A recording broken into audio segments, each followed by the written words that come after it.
Hello, thanks for joining us on a momentous day for the Federal Coalition.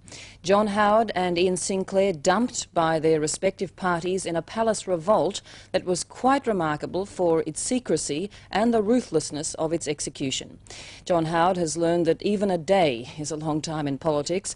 This was his response last night when I asked him about continuing speculation over his leadership. I tell you what, I would reckon that the morning after I'm elected Prime Minister, there'll be a story saying that Howard's going to be challenged at the first party meeting of the new government. We hear that number counting is going on yet again. Are you aware of any such number counting? Well, what about tonight, Mr. Howard, as we speak? Are you confident in your capacity to retain the leadership? I'm about to go out and have a very nice dinner and a good red. Well, if Mr. Howard ever got to enjoy that bottle of red, it must have turned sour very soon after. At 8:30 last night, he was visited by his deputy, Andrew Peacock, Liberal Senate Leader Fred Chaney, and the Deputy Senate Leader, Austin Lewis, who informed Mr. Howard there would be a leadership spill at this morning's party meeting. When it came to the vote, Mr. Peacock was a clear winner, 44 votes to 27.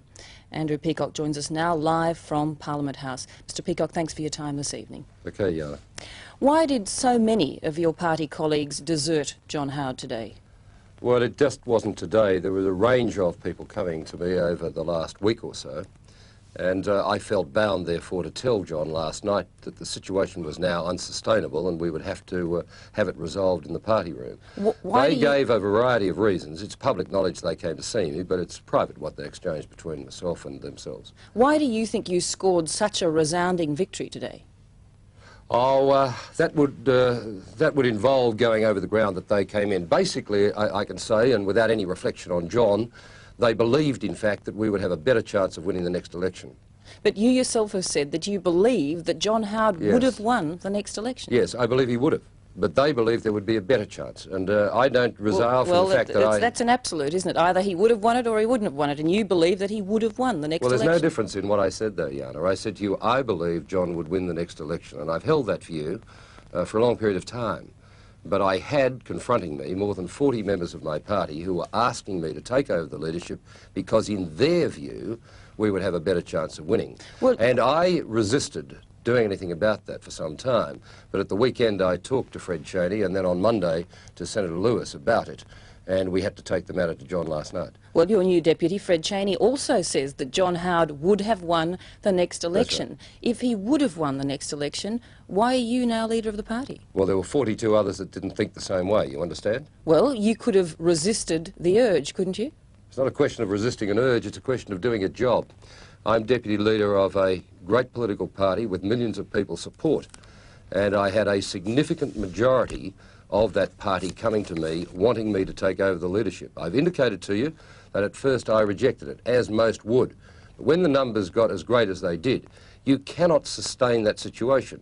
And that's your job, to just go and say to the leader, I'm sorry, this is what the situation is. So it's what we call in show business overwhelming public demand, is it?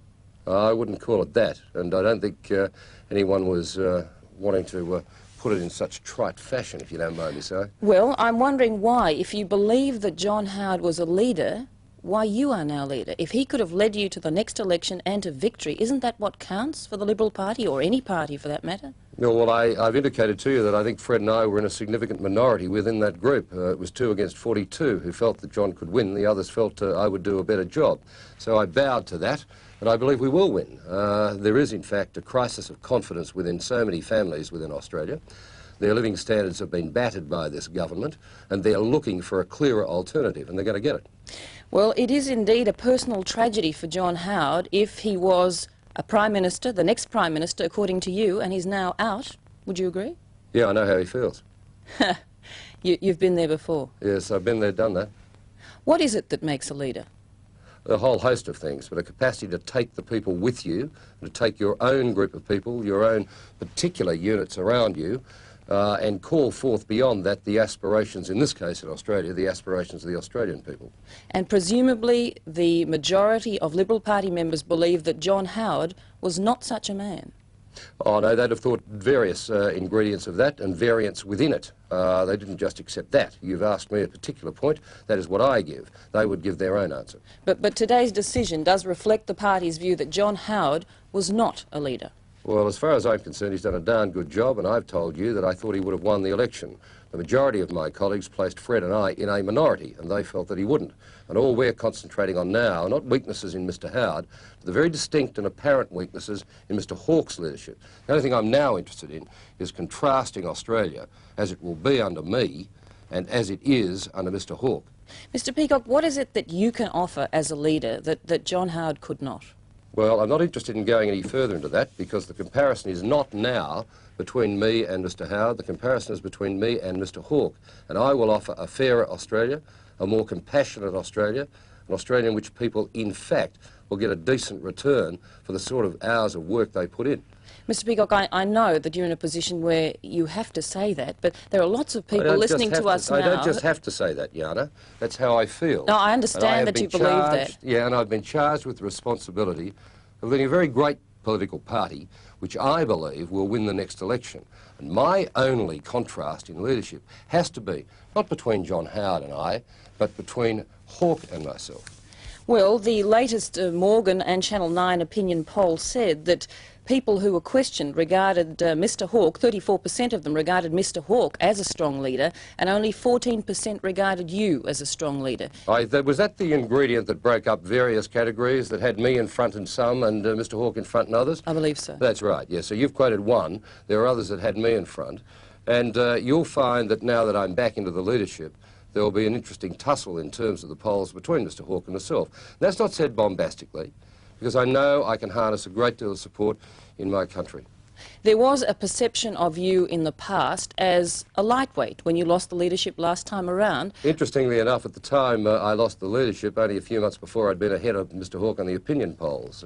Well, has anything changed with you since that time? Should the public perception of you change? If you know any human beings who've had to sort of be cast into the wilderness and go through a period of introspection over their lives, particularly after you lose, for example, the leadership of a party, then you ought, and I think in my own case, emerge with a fair degree of strength.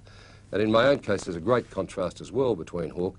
I'm not beholden to others, as he is. I've been asked by my party to take this charge. I am not obligated to them. I am responsible to all, but I am beholden to no one. And I can chart for my party a clearer course for Australia than Bob Hawke can. Mr Peacock, is there any place in politics for compassion? Do you tonight feel any sympathy for John Howard, any guilt about the role you played? Oh, there's not a question of guilt. I have compassion for any person who loses his job. Any person in Australia is without a job, has got a problem, and we feel sorry for. In John's case, he's not totally without a job, but I would not have been doing my job, nor would I have been executing my duty to the millions of people who support my party had I not told him that he had lost some confidence amongst the majority of those in the parliamentary party. Mr Peacock, we'll have to leave it there. Congratulations and thanks for your time. Nice to be with you, Jana. Andrew Peacock talking to us live from Parliament House in Canberra. Next up, we hear from the big loser in today's ballot, John Howard.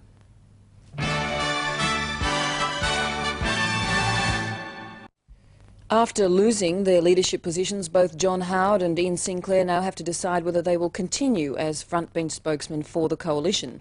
Mr Sinclair seems reluctant to accept such a role.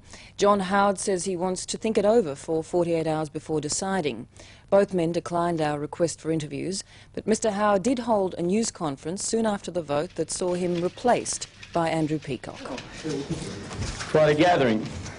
Seems to be part of the ritual of this place that you have these when you get rolled as well as when you win. So, how did Mr Howard feel this time? Oh, I'm disappointed. Of course I am. I wouldn't be human if I weren't disappointed. It's quite a significant day in my life. But in politics, you've got to learn to cop that. I was disappointed in July '87. I thought a mite unlucky.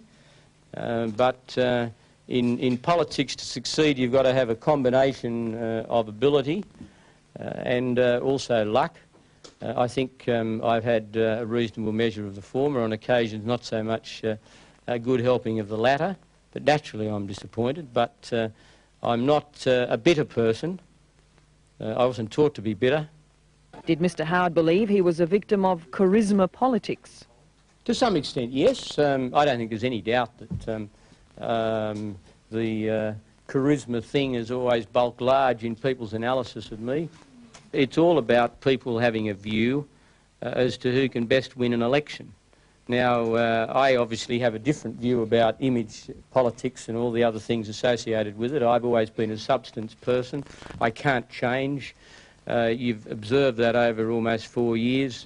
I didn't even try to change. I think the argument and the conflict of ideas and values in Australian politics is far more important than anything else. And if we are to solve our long-term problems, it's ideas and values that must triumph and not something else. Was Mr Howard saying Mr Peacock was more style than substance? No, I didn't say that. I was answering the question of myself. And obviously people came to the conclusion that on the charisma popularity side of things I wasn't as strong as I was on the substance direction side of things. Now that's the judgment that they have made. They're entitled to make that judgment. It is now a fact of life. Mr Peacock is now the leader of the party. He has my support. I'll do everything I humanly can to get him elected as the next Prime Minister of Australia, because I believe in the Liberal Party. I've belonged to it for over 30 years, and I'm too old to change the habit of loyalty and instinctive support for party room decisions. Given their long-standing rivalry, John Howard wasn't surprised to see Andrew Peacock in last night's delegation. But how did he feel when he saw Fred Chaney? I think we might terminate the conversation.